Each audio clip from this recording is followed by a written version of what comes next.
আসসালামু আলাইকুম বন্ধুরা, একবার নয় দুইবার নয়, টানা ৩ বছর ধরে নোয়াখালী, ফেনী, চট্টগ্রাম, কুমিল্লা বন্যায় প্লাবিত হচ্ছে, বন্যার মুখোমুখি হচ্ছে 2024, 25 এবং বর্তমান 2026। প্রশ্ন হলো, এটা কি প্রাকৃতিক দুর্যোগ নাকি একটা ভুল পরিকল্পনার ফসল? চলতি বছরে 2026 চলতেছে। বর্তমানে চট্টগ্রামের অবস্থা খুবই ভয়াবহ। এখন বর্তমানে অনেক কন্টেন্ট ক্রিয়েটর এবং কি অনেক মানুষ ওইখানে গিয়ে সাহায্য সহযোগিতা করতেছে, এই বন্যার্থ মানুষের পাশে দাঁড়াচ্ছে। কিন্তু প্রশ্নটা বা এই ভিডিওটা এটাকে ঘিরে না। প্রশ্নটা হচ্ছে, আজকের এই ভিডিওতে আমরা জানার চেষ্টা করব কেন এই বন্যা প্লাবিত হচ্ছে সারা একটা শহর, কেন এই 3 বছরে এই একে ঘিরে খালি বন্যা প্লাবিত হচ্ছে, এবং কি জানার চেষ্টা করব এটা কি পরিকল্পিত নাকি শুধুমাত্র প্রাকৃতিক দুর্যোগ, এবং এটা নিয়ে সরকারের ব্যবস্থাপনা। আজকের এই ভিডিওটা জুড়ে থাকবে, ভিডিওটা শেষ পর্যন্ত দেখুন। আর যদি আমার চ্যানেলে নতুন হয়ে থাকেন তাহলে এখনই সাবস্ক্রাইব করে দিন।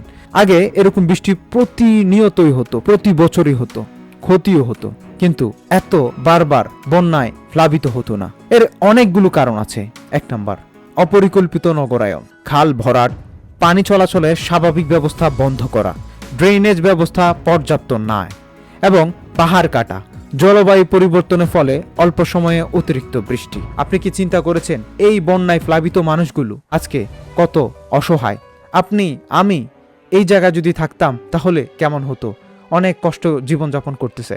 আমার প্রশ্ন হচ্ছে, প্রতিটি এখন 44 জন বর্তমানে চট্টগ্রামে মৃত্যুবরণ করেছে নিউজ অনুসারে।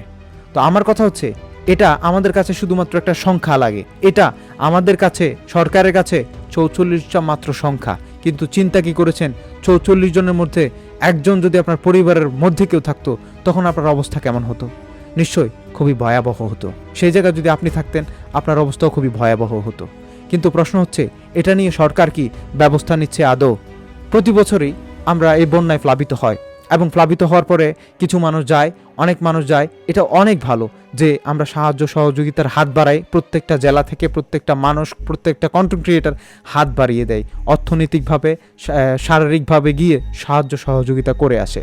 কিন্তু কিছুদিন পরে অবস্থা ইনশাল্লাহ আবার স্বাভাবিক হয়ে ওঠে, অনেক মানুষের প্রাণও হারায়। কিন্তু আবার যখন প্রতি বছর আবার নেক্সট ইয়ার আসে, তখন আবারও এরকম পরিস্থিতির শিকার হতে হয় আমাদের। কিন্তু প্রশ্ন হলো, এটার কি আদৌ কোনো পরিকল্পিত ব্যবস্থা আছে নাকি এভাবেই চলবে? যদি এভাবে চলতে থাকে তাহলে এই 44 জনের সংখ্যাটা আমার আপনার পরিবারের মধ্যেও চলে আসতে পারে, তখন আমি আর আপনি মেনে নিতে পারবো না। তবে এর একটা সুন্দর ব্যবস্থাপনা নেওয়া আমি মনে করি অত্যন্ত জরুরি। কেমন হতে পারে? আমাদের থেকে ট্যাক্স নেওয়া হচ্ছে, আমি একজন সাধারণ নাগরিক হিসেবে আমার এটা বলার অধিকার আছে সরকারের কাছে। এটা নিয়ে একটা ব্যবস্থা করা দরকার, যেন আমাদের এই প্রাকৃতিক দুর্যোগ আবার আমাদের আর না দেখতে হয়। এটা নিয়ে সুন্দর পরিকল্পিত ব্যবস্থা করা যায়, যেমন এটা পুরোপুরি বন্ধ করে না গেলেও এটার একটা ব্যবস্থা নিতে হবে। আমরা জানি এই বর্ষাকাল আসবে, বর্ষাকাল আসলে আবার প্লাবিত হবে, আমরা সাহায্য সহযোগিতার হাত বাড়াবো, এবং কি এটা মানে আমাদের একটা রুটিনে চলে আসছে।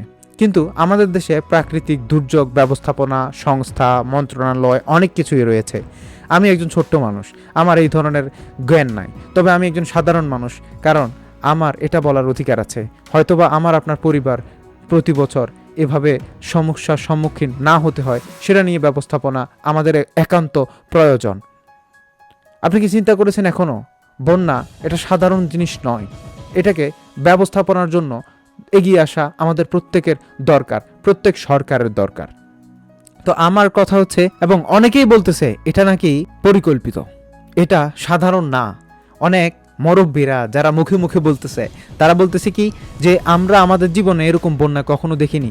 হালকা পাতলা বন্যা হয়েছে, আবার চলে গিয়েছে, 1-2 দিনের মধ্যে শুকিয়ে গেছে, পানি টান ধরেছে, আবার শুকিয়ে গেছে। কিন্তু এখন যে বৃষ্টিপাত হচ্ছে, অল্প অতিবৃষ্টিতেই আমাদের বন্যায় সম্মুখীন হতে হচ্ছে। কিন্তু এটার ব্যবস্থাপনা আমাদের সরকারের নেওয়া একান্ত দরকার। আমাদের দেশে ব্যবস্থাপনা আছে, তাই আমি একজন সাধারণ নাগরিক হিসেবে আপনি, আমি এগিয়ে আসা দরকার।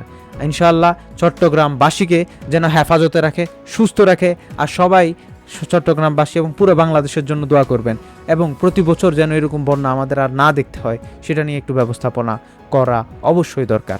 ভিডিওটা আপনার মাইন্ডে সেভ করে রাখবেন, ভিডিওটা আপনার টাইমলাইনে শেয়ার করে রাখবেন, কারণ এই ভিডিওটা কারো চোখে পড়লে এটা নিয়ে যেন কথা বলতে পারে, সরকার এটা নিয়ে যে একটা ভালো পদক্ষেপ নিতে পারে, আমার আপনার পরিবারগুলো সুরক্ষিত এবং কি সুন্দর বাংলাদেশ আমরা গড়তে চাই। ধন্যবাদ।